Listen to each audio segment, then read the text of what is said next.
La troisième des choses, troisième stratégie pour vaincre l'impudicité, c'est savoir gérer la tentation. La tentation, c'est une sollicitation du diable pour vous faire tomber.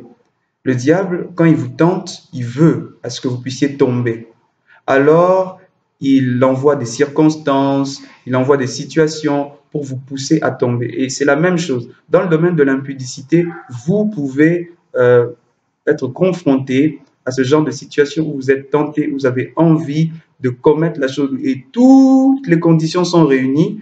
Vous avez toutes les capacités de le faire en ce moment-là, mais vous devez décider de ne pas le faire. C'est ce que j'appelle gérer la tentation. Et dans ce domaine, il y a un homme dans la Bible qui a un doctorat, qui nous enseigne. Cet homme, c'est Joseph. Joseph nous enseigne la gestion de la tentation, surtout dans le domaine sexuel. Vous vous souvenez, dans Genèse chapitre 39, la Bible dit que pendant que la femme de Potiphar était en train de lui faire pression afin que Joseph couche avec elle, la Bible dit que Joseph ne céda pas. Quoique cette femme lui fit cette demande plusieurs fois, mais Joseph n'a pas cédé. Ça veut dire Joseph a tenu ferme. C'est ce que l'apôtre Jacques nous dit. Heureux ceux qui tiennent ferme, ceux qui supportent patiemment la tentation. C'est très important de supporter patiemment la tentation. Peut-être que vous êtes fiancé depuis 2 ans, depuis 3 ans, depuis très longtemps. Ce n'est pas le moment de tomber. Même si vous êtes tenté, ce n'est pas le moment de tomber. Vous devez supporter patiemment la tentation jusqu'après la bénédiction nuptiale. J'insiste, la bénédiction nuptiale. Vous devez attendre ce moment-là. Vous savez, mes frères, la tentation, c'est une chose qui peut se vaincre et qui peut se gérer. Et j'aime 2 choses que Joseph nous enseigne pour gérer la tentation, surtout dans le domaine sexuel. Genèse 39 au verset 12, pendant que la femme de Potiphar est en train de le brutaliser, il fait une chose. La Bible dit, il lui laissa son vêtement dans la main et il s'enfuit. Il lui a laissé le vêtement, 1, et 2, il s'est enfui. La première des choses, il a laissé ce qui lui appartenait. Il a laissé son vêtement. La première des choses, c'est le renoncement. Il a renoncé à ses droits. Il a renoncé à ce qui lui appartenait. Il a renoncé à ses biens. Il a renoncé à ses prérogatives. La première des choses, vous devez renoncer. Ma sœur, peut-être que tu sors avec cet homme et c'est lui qui t'entretient. Tu dois renoncer à ce confort. Tu dois renoncer à cet argent qu'il te donne. Tu dois renoncer, même si c'est lui qui paye pour toi les frais académiques, tu dois renoncer. Renonce à cela. Même si tu vas échouer cette année-là, échoue, mais ne tombe pas avec ce professeur, avec cet assistant qui te demande ton corps en échange des points. Tu dois renoncer à ces choses. Laisse ton vêtement auprès de la femme de Potiphar. Renonce, lâche ce vêtement. Tu sais pourquoi? Parce qu'il arrive un temps où c'est le Pharaon qui va te revêtir de cette robe de gloire. Laisse le vêtement de Potiphar parce que le vêtement de Pharaon arrive. Oh, alléluia. Laisse ce vêtement-là parce qu'il y a un autre que Dieu va te donner et un autre plus glorieux. Lorsque tu renonces au vêtement de la tentation, c'est le vêtement de gloire qui t'est donné. Lorsque tu renonces au vêtement du péché, c'est le vêtement de la sainteté et le vêtement de la gloire et de l'onction de Dieu qui t'est donné. Lorsque tu renonces à ce que le diable veut te donner, Dieu te donne des choses plus grandes. Remarquez ce qui se passe avec Jésus dans le désert. Jésus, quand il a refusé 3 fois aux sollicitations du diable, nous voyons que les anges sont venus le servir. Le diable lui a demandé de changer la pierre en pain, mais les anges sont venus lui servir la nourriture du ciel. Oh, Jésus a refusé le pain de la terre, mais Jésus a reçu le pain du ciel après. Lorsque vous renoncez au pain de la terre, sachez que c'est les anges qui viendront vous servir le pain du ciel. Rien n'est perdu. Ne pense pas que lorsque tu laisses ta robe à la femme de Potiphar, que finalement ta vie est gâchée. Sache que lorsque tu laisses ce vêtement à cette femme, il y a un autre vêtement qui t'attend dans quelque temps, dans pas longtemps. Apprenez à renoncer.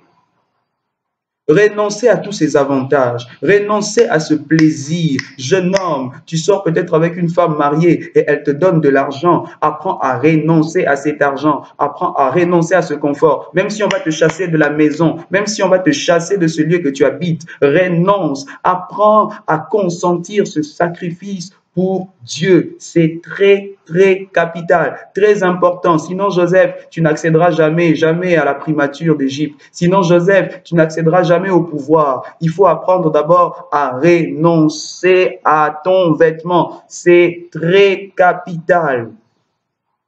La deuxième des choses, nous voyons qui s'est enfui, c'est l'éloignement.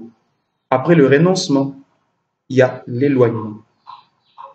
Apprenez à vous éloigner de tout ce qui vous tente, de tout ce qui cherche à vous faire tomber dans l'impudicité. Si c'est une copine, éloigne-toi d'elle, casse.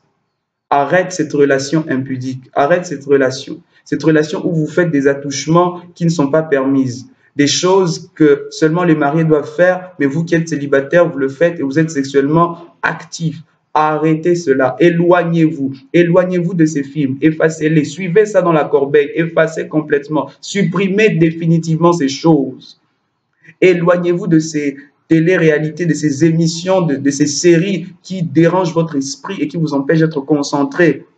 Ça vous empêche même de travailler, ça vous empêche d'être dans la présence de Dieu. Lorsque vous êtes dans la présence de Dieu, vous fermez les yeux, vous ne voyez que des images obscènes qui reviennent. Et ça revient encore dans vos songes et ça vous expose à des esprits de maris et de femmes de nuit.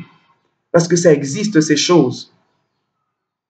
Combien de fois nous faisons des délivrances de jeunes gens avec beaucoup d'esprit, de femmes de nuit, avec beaucoup d'esprit de maris de nuit, tout simplement parce qu'ils s'exposent à des films, à des images qui introduisent ces esprits au-dedans d'eux. Éloignez-vous de ces choses. Le renoncement, oui, mais aussi l'éloignement. C'est très important. La quatrième des choses, la dernière stratégie pour vaincre l'impudicité, c'est savoir nourrir son âme et son esprit.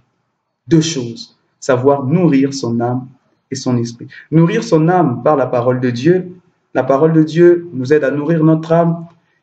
Bien sûr, lorsque vous vous éloignez de tout ce qui est impudicité, vous devez maintenant combler votre âme de ce qui est pur, de ce qui est saint, c'est-à-dire de la parole de Dieu.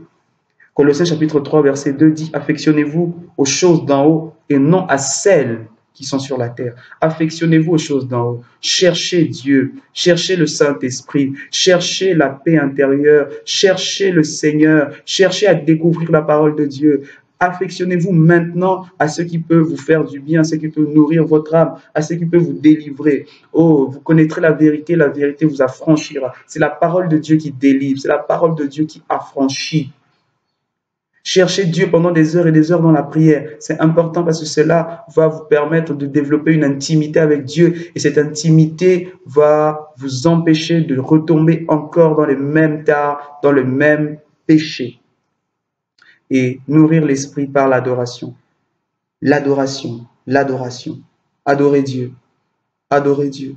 Concentrez votre attention sur Dieu. Concentrez-vous sur lui. Et vous remarquerez que vous ne tomberez plus dans l'impudicité. Et pour terminer, prenez ce passage, Galates chapitre 5, verset 16, qui dit « Marchez selon l'esprit et vous n'accomplirez pas les désirs de la chair. » Pour vaincre les désirs de la chair tels que l'impudicité, le secret, c'est de marcher simplement selon l'esprit. Aimez le Saint-Esprit. Désirez le Saint-Esprit dans votre vie. Que le Saint-Esprit vous remplisse. Et pendant que je finis cette série sur l'impudicité, je prie que le Seigneur déverse sur lui son esprit maintenant, sur vous, afin que vous ne tombiez plus dans l'impudicité, que vous soyez totalement affranchis. Si vous êtes debout, que le Saint-Esprit vous donne la force afin de ne plus jamais, au grand jamais, tomber. Dans le nom puissant de Jésus, j'ai ainsi prié pour vous et je dis Amen. Que le Seigneur vous bénisse abondamment. N'oubliez pas de liker cette vidéo et suivez toutes les vidéos de la série, toutes les vidéos qui apparaissent sur votre petit écran et toutes les vidéos que vous remarquerez en bas. Vous pouvez regarder toutes les séries, vaincre, et le Seigneur ne manquera pas de vous bénir. N'oubliez pas de vous abonner et de cliquer sur la petite cloche afin de recevoir toutes les notifications. Que Dieu vous bénisse abondamment. Laissez-nous également un commentaire et cela nous fera énormément de bien. Que Dieu vous bénisse.